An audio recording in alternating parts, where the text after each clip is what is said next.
Third strategy is they say things about Islam which are alien to Islam.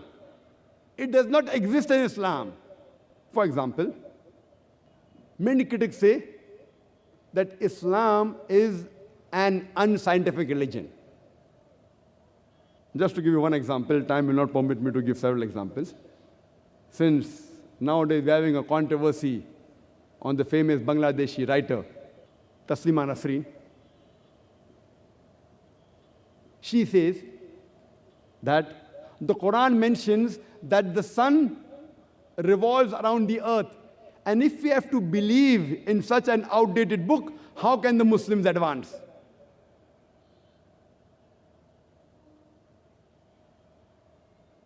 And I challenge anyone to point out any verse of the Quran which says that the sun revolves around the earth. And I said this several years back when I had a debate about her in the Bombay Union of Journalists. What she is referring to is the verse of the Quran which I quoted earlier in my talk in Surah Anbiya, chapter number 21, verse number 33, which says, Huwa allazi khalaqa al-layla wa nahara. It is Allah who has created the night and the day. Wa shamsa wal qamar, the sun and the moon. Kullun fi falaki yasbahun, each one traveling in its own orbit. So here the Quran says that the sun is revolving in motion. Nowhere does the Quran say that the sun is revolving around the earth. It's her own understanding, her own interpretation. The word earth is not there in the verse of the Quran. The Quran says it revolves in a motion which I explained earlier. The Quran says besides revolving, it also rotates. When I was in school, I didn't know about that. And now science has testified that. So many a time, the critics of Islam, they say things about Islam which are alien to Islam. And very often, fourth strategy used. They mention things about Islam, and after that they say that because of this, Islam is the problem for humanity. Today, the problem that we have in the world is mainly because of Islam. And they say Muslims are terrorists, they are fundamentalists, they are extremists, Islam is an intolerant religion. Because of all these things, Islam is a problem for humanity. And many a time, we Muslims are apologetic, which I would rather use the strategy of turn the tables over. And today, Muslims are called as fundamentalists. What is the meaning of the word fundamentalist? Fundamentalist, by definition, means a person who follows the fundamentals of one particular field. For example, if a person wants to be a good mathematician, he should know, follow, and practice the fundamentals of maths. Unless he is a fundamentalist in the field of maths, he cannot be a good mathematician. For a person to be a good scientist, he should know, follow, and practice the fundamentals of science. Unless he is a fundamentalist in the field of science, he cannot be a good scientist. You cannot paint all fundamentalists with the same brush, that all are good or all are bad. Depending in which field the person is a fundamentalist, you have to label him accordingly. For example, if we have a fundamentalist robber whose profession is to rob, he is bad for the society. He is a bane for the society. On the other hand, if we have a fundamentalist doctor who saves hundreds of human lives, he is a boon for the society. You can't paint all fundamentalists with the same brush that all are good or all are bad. Depending in which field is the person a fundamentalist, you have to label him accordingly. As far as I am concerned, I am a fundamentalist Muslim, and I am proud to be a fundamentalist Muslim.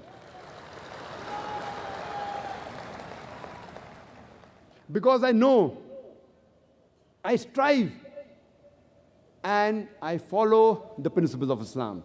And I know that there is not a single fundamental of Islam, not a single teaching of Islam which is against humanity as a whole.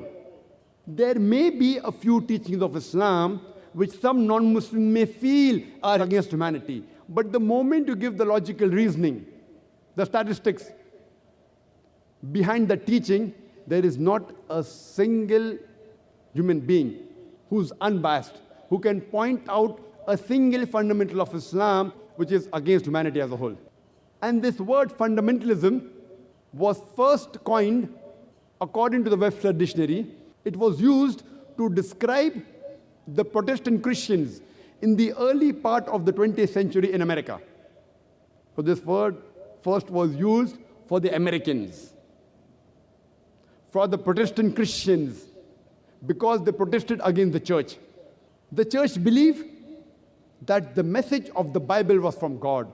These Protestant Christians, they protested that not only is the message of the Bible from God, every word, every letter of the Bible is from God. If someone can prove that every letter, every word of the Bible is from God, this fundamentalism movement, it's a good movement. On the other hand, if someone can prove that every word of the Bible is not from Almighty God, then this movement is not a good movement. When we read the Oxford Dictionary, we find out, and it says that fundamentalist is a person who strictly adheres to the ancient doctrine of any religion. But when I read one of the revised edition of Oxford Dictionary, there was a slight change. It says that fundamentalist is a person who strictly adheres to the ancient doctrine of any religion, especially Islam. So especially Islam has been added in the revised edition of Oxford Dictionary. The moment you see a Muslim, your mind goes that he's a fundamentalist. And we Muslims are apologetic. I'm not a fundamentalist. I say I'm a fundamentalist. What's the problem? You cannot be a good Muslim until you're a fundamentalist Muslim.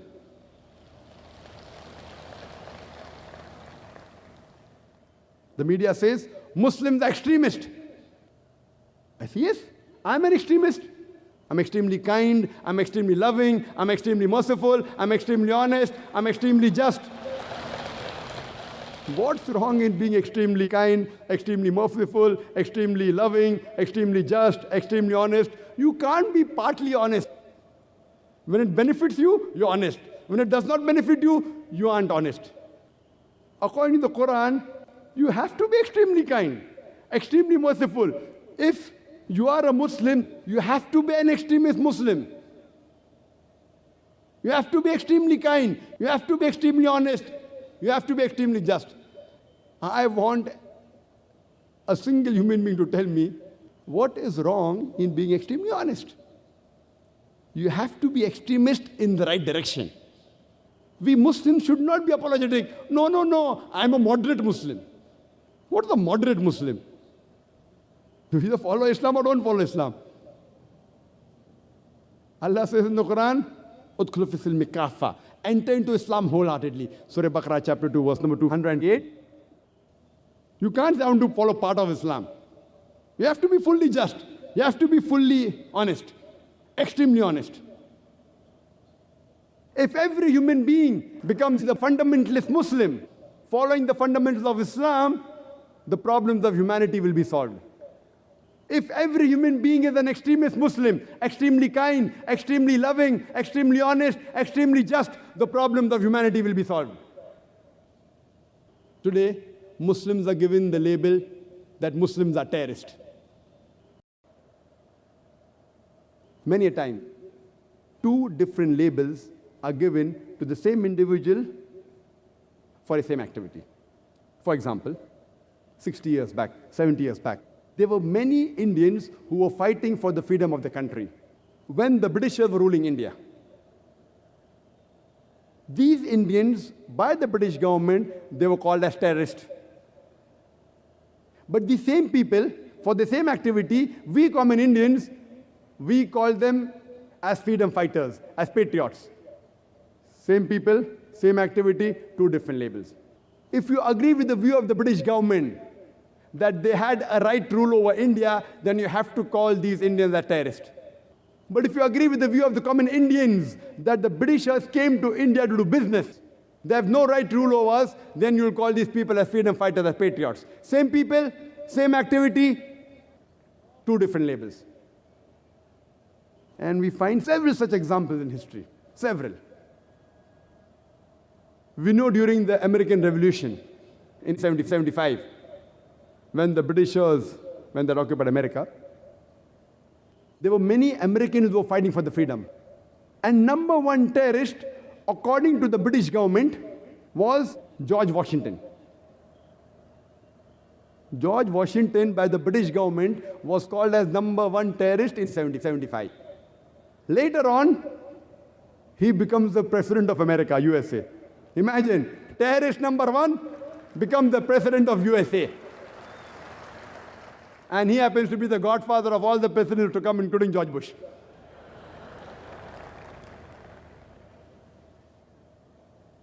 And what are my comments on George Bush? You can see my tape, Terrorism and Jihad, an Islamic Perspective.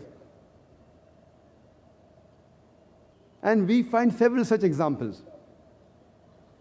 Before South Africa was free, it was ruled by the white apartheid government. This white apartheid government had imprisoned Nelson Mandela for more than 25 years in Robben Islands. And they said that he was terrorist number one. Later on, after the apartheid government was removed in South Africa, when the new government came, they released Nelson Mandela, and later on he got the Nobel Prize for Peace. Imagine terrorist number one getting Nobel Prize for Peace. Not that he was bad and then he became good. Not that he killed many people and then he became good. For the same activity for which he was called terrorist number one, he was given the Nobel Prize for Peace. So what we come to know today, it's in the hands of the media. Whoever is in power, whatever label they give to a person, it gets stuck.